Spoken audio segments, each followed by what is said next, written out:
जय जिनेन्द्र। आगे आचार्य भगवान उमा स्वामी जी सामायिक व्रत के अतिचार कहते हैं। योग दुख प्रणिधाना नादर स्मृत्यनुपस्थानानि। यहाँ आचार्य भगवान कह रहे हैं योग यानी कि मन वचन काय की क्रिया से जो आत्म प्रदेशों में कंपन या परिस्पंदन होता है उसे योग कहते हैं। और दुष्प्रणिधान का मतलब होता है दुष्ट प्रवृत्ति। दुष्ट प्रवृत्ति यानी कि सामायिक के काल में जो अन्यथा प्रवर्तन है या सामायिक के काल में कसाय संयुक्त मन वचन काय की जो चेष्टा है वह कहलाती है दुष्प्रवृत्ति। और योग होते हैं 3, मन वचन और काय। तो काय योग दुष्प्रणिधान पहला अतिचार है। ये सामायिक व्रत के अतिचार आचार्य भगवान समझा रहे हैं इस सूत्र में। तो पहला जो अतिचार है वह है काय योग दुष्प्रणिधान। सामायिक करने बैठ गए हैं। अब शरीर के अंगोपांग आदि को निश्चलता रहित रखना। हाथ पैर हिला रहे हैं, इशारे कर रहे हैं, ये सब क्या है? सामायिक के अतिचार हैं। सामायिक के समय शरीर को व्यवस्थित नहीं रखना, अंगोपांग को नियंत्रित नहीं रखना, बार बार आसन बदलना, हिलना डुलना, ये सब क्या है? शरीर की जितनी भी अन्यथा प्रवृत्ति है वह काय दुष्प्रणिधान कहलाती है। दूसरा है वचन योग दुष्प्रणिधान। वचन योग दुष्प्रणिधान का मतलब होता है कि भक्ति आदि जो पढ़ रहे हैं उसका उच्चारण अधिक जोर से बोलना, बहुत तेज से बोलना, ये अतिचार है।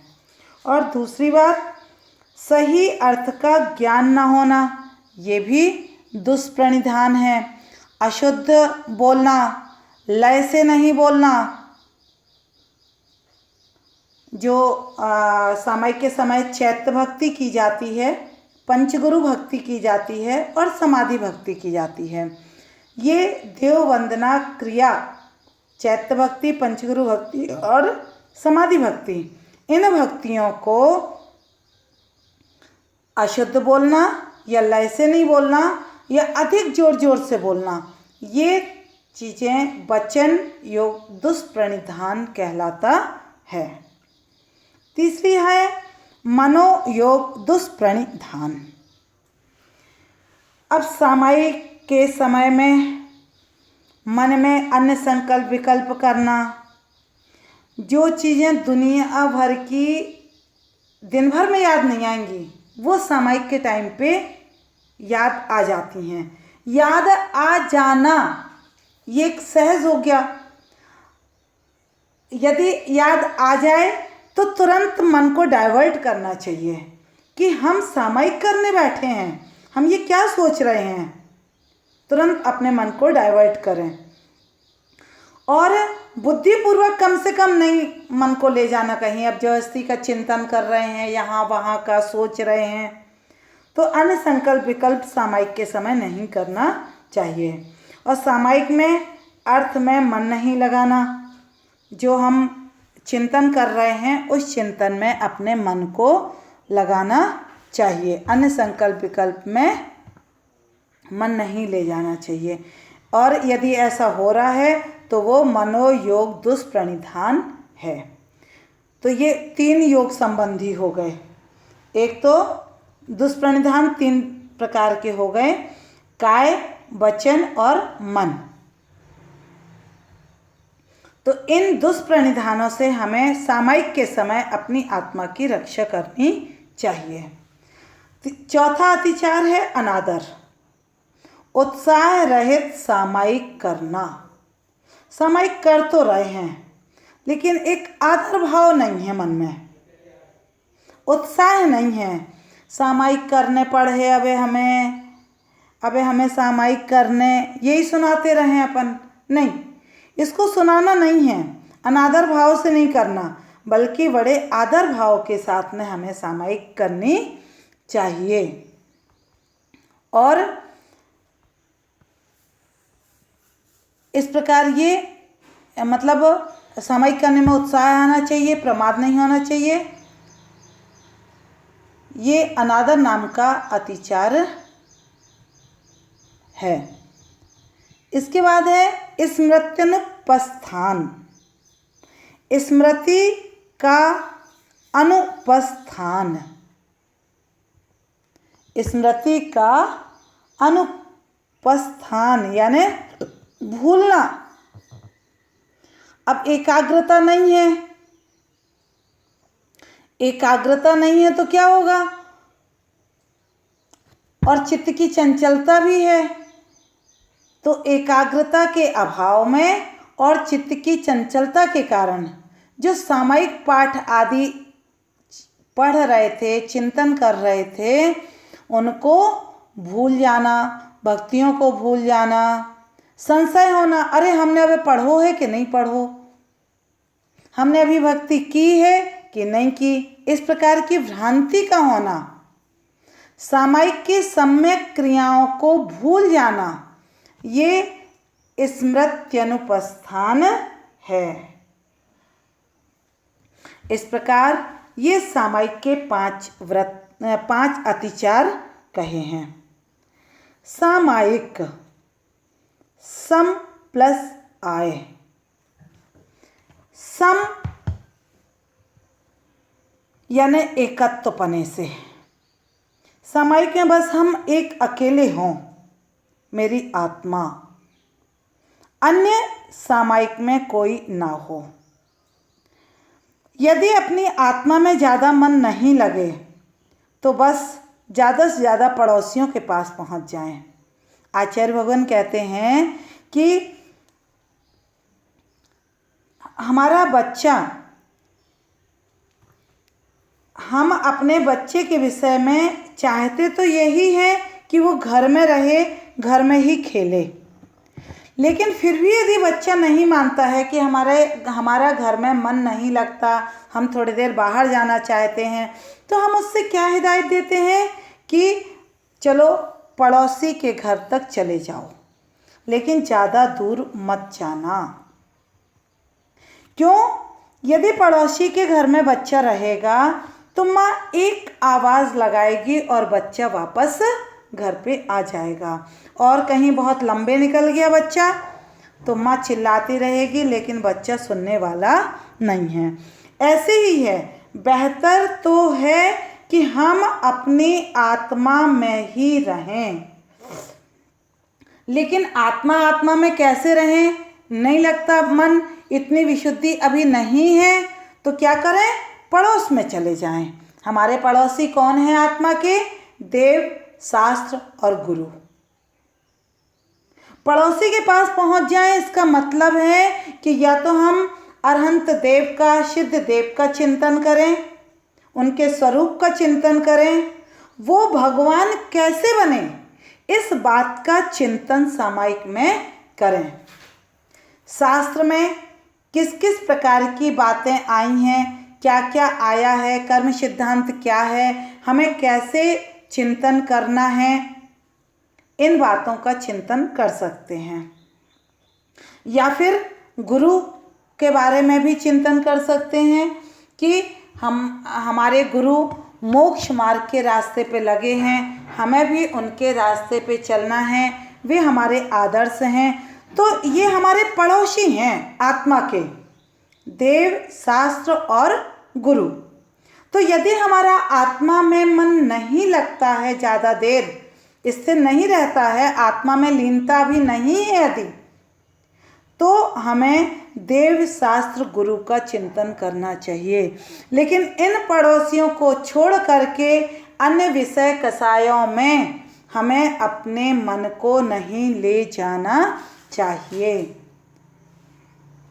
तो सम यानी एकत्व पने से, और आय यानी आगमन, यानी कि सारे परद्रव्यों से निवृत्त होकर उपयोग की आत्मा में प्रवृत्ति कि मैं ज्ञाता दृष्टा हूँ, ऐसा आत्मा में उपयोग यह सामायिक है। लोगों के मन में रहता है कि भाई सामायिक में मन हमारा बहुत भटकता है, संसार में है, गृहस्थी में है, भटकेगा मन। क्योंकि यदि सामायिक में 48 मिनट की पूर्ण एकाग्रता बन जाए तो केवल ज्ञान उत्पन्न हो जाएगा।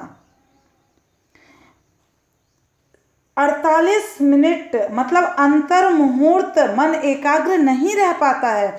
एक समय के लिए भले यहाँ वहाँ जाएगा, लेकिन जाएगा।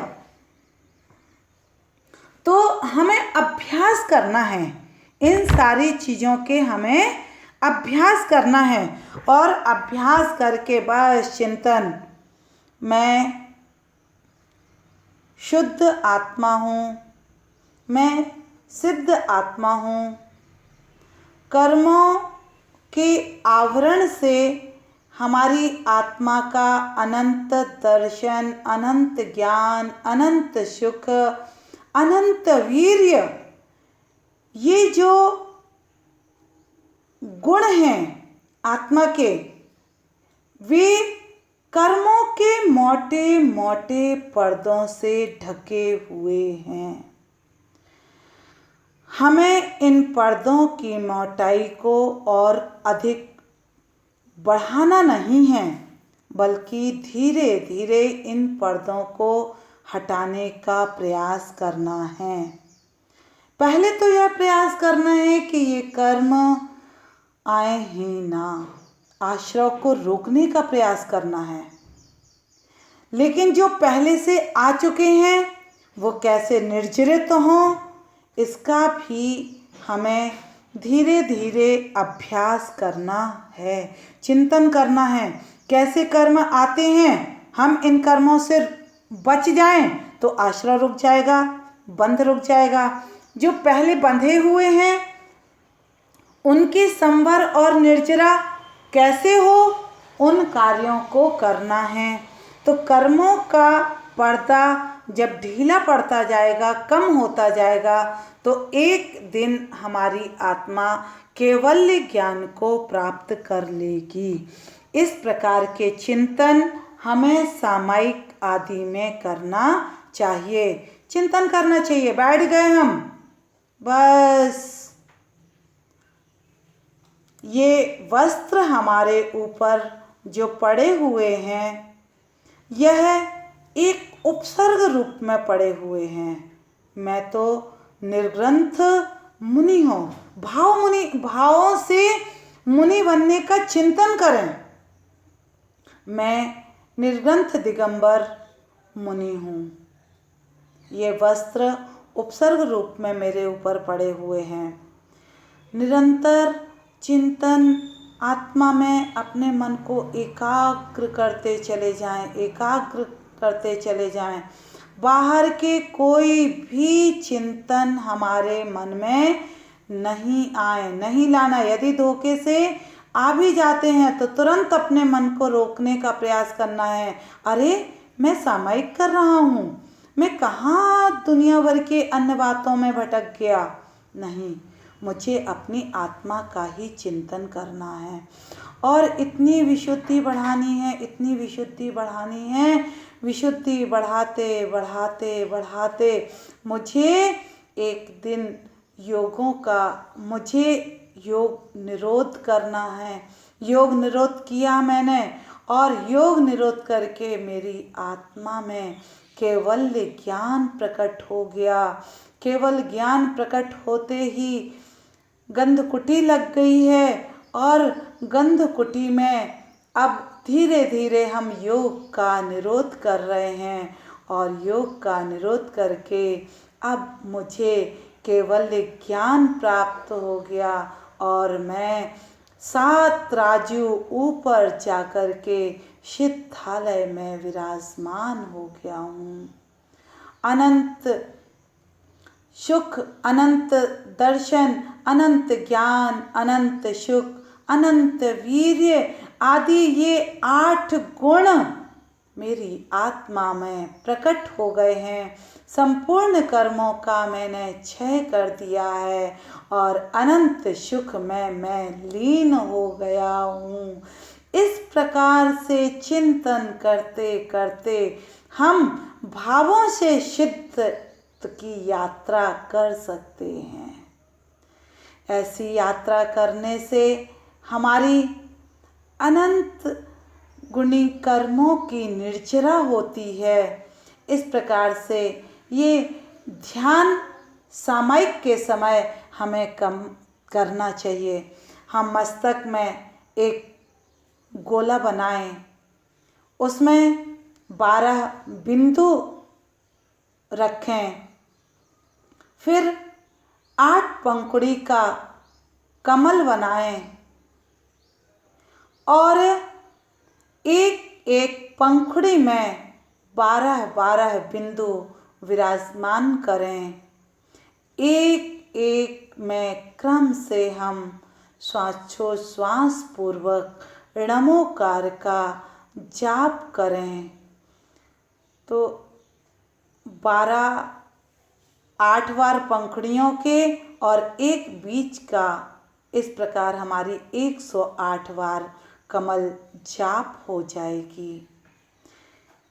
ऐसी सामयिक में हमें अपनी विशुद्धि बढ़ाने का प्रयास करना चाहिए और विशुद्धि बढ़ाने से कर्म की निर्जरा होती है। सामयिक